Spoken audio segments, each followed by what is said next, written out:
గత స్వాతంత్రం వచ్చినప్పటి నుంచి కూడా ఉద్యోగ సంఘాలు అనేవి ఏ ప్రభుత్వం వచ్చినా ఆ ప్రభుత్వంకి మంచిగా ఉంటూ వాళ్ళకి కావాల్సిన కార్యక్రమాలు కానీ వాళ్ళకి కావాల్సిన హక్కుల గురించి పోరాటాలు చేస్తూ గత 70 సంవత్సరాల్లో కూడా అట్లానే జరిగింది.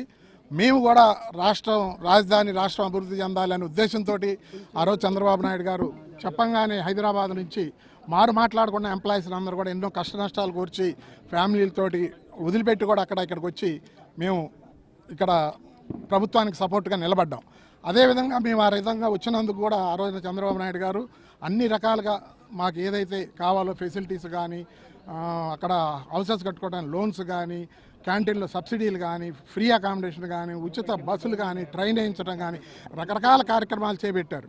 ఆ విధంగా ఆ ప్రభుత్వంతో మేము మంచిగా చేసుకుంటూ మా పనులు కూడా మేము కర్తవ్యం. కానీ తర్వాత వచ్చిన నాయకత్వంలో సెక్రటేరియట్ సభ్యులు ఏదన్నా మాట్లాడాలన్నా కూడా వాళ్ళని భయభ్రాంతులకు గురి చేసి మాట్లాడకుండా 5 సంవత్సరాలు నోరు నొక్కి భయంతో చేశారు. సరే వీళ్ళని భయపెట్టారు, వాళ్ళు ఏమన్నా హక్కులు సాధించారా? ఒక డిఏల టైంలో తెచ్చారా? డిఏ ఏరియర్స్ అడిగారా? పిఆర్సీ అడిగారా? రివర్స్ పిఆర్సీ ఇస్తే అడిగారంటే ఒక్కదానికి కూడా లేదు. ప్రభుత్వానికి ఒక ఏజెంట్లుగా ఒక పార్టీ అఫిలియేషన్ మెంబర్గా సంఘం పనిచేసింది తప్పితే ఉద్యోగుల వెల్ఫేర్గా ఏ రోజు పనిచేయాలి. మేము కూడా ఏ రోజుకైనా కూడా ఎప్పటికైనా ఉద్యోగుల సంఘంగా ఉద్యోగుల వెల్ఫేర్గా పోరాటం చేశాను తప్పితే ఒక ప్రభుత్వానికి ఒత్తాస ఏ రోజు పలకలేదు. ఎప్పుడైనా అప్పుడైనా ఈరోజు ఇంత ఆనందంగా ఉండడానికి కారణం ఏంటంటే 5 సంవత్సరాలు మా గొంతు నొక్కారు కాబట్టి ఆ స్వతంత్రం వచ్చిన ఉద్యోగస్తులు స్వతంత్రం వచ్చిన భావనతో మేము మాట్లాడుతున్నాం. రామకృష్ణ, మాజీ ప్రధాన కార్యదర్శి, సచివాలయ సంఘం. ఉద్యోగులకు ఈరోజు బానిస సంఖ్యల నుంచి స్వేచ్ఛాపూర్వక వాతావరణంలో పనిచేసుకునే భాగ్యం కలిగిందని మేము భావిస్తున్నాం. మేము గత ప్రభుత్వంలో కూడా నేను 7 సంవత్సరాలు అసోసియేషన్లో పనిచేశాను.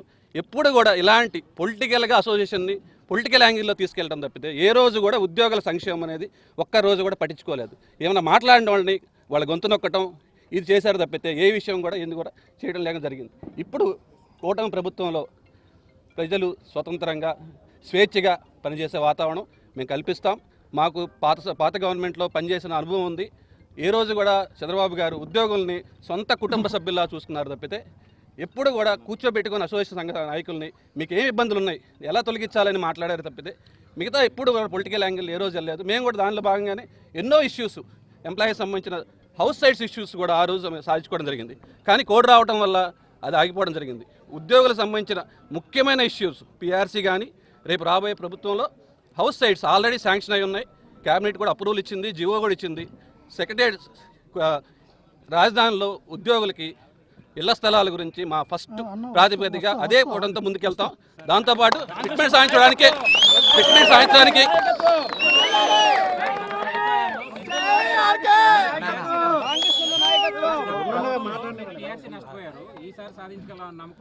తప్పకుండా రాబోయే ప్రభుత్వం ఎప్పుడు కూడా ఉద్యోగుల నుంచి సామరస్యపూర్వక వాతావరణంలో ఎప్పుడు చర్చలు ఉండేవి. గత పిఆర్సీ మీటింగ్లో నేను పాల్గొన్నాను. ఉద్యోగులు ఏదైనా కానీ కూర్చోబెట్టుకొని ఉద్యోగుల ఇష్యూ సాల్వ్ చేసే విధంగా ఉండేది. కానీ ఈ ప్రభుత్వంలో కనీసం ఉద్యోగులను కూర్చోబెట్టి మాట్లాడిన ఒక్క రోజు కూడా లేదు. ఏదైనా మాట్లాడితే ఉద్యోగుల మీద దాడి చేయించడం, ఉద్యోగుల కేసులు పెట్టడం, ఇలాంటి ఇష్యూస్ తప్పితే ఏ రోజు కూడా ఉద్యోగుల సంక్షేమం సంబంధించి ఇది మీకు ఇవ్వగలుగుతున్నాం, మేము ఇంతే ఇస్తాము అని మాట్లాడిన సందర్భాలు లేవు.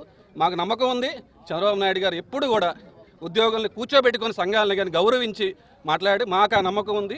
ఉద్యోగులు మంచి ఫిట్మెంట్ తీసుకొస్తాము. ఉద్యోగులకు ఎన్నో చిరకాలంగా ఉన్న రాజధానిలో హౌస్ సైడ్ స్థలాల గురించి కంపల్సరిగా ఆయన మంచి స్పందిస్తారని మేము కోరుకుంటున్నాం. మీ అందరి సహాయ సహకారాలు మాకు ఉండాలి. ఉద్యోగ సమస్యలు పోరాటంలో మీ అందరూ కూడా మమ్మల్ని కలుపుకొని వెళ్ళాలి. మీకు కూడా మేము అండగా ఉంటామని మీ అందరూ తెలియజేస్తూ ఈ కార్యక్రమం ఇచ్చేసినందుకు అందరికీ ధన్యవాదాలు.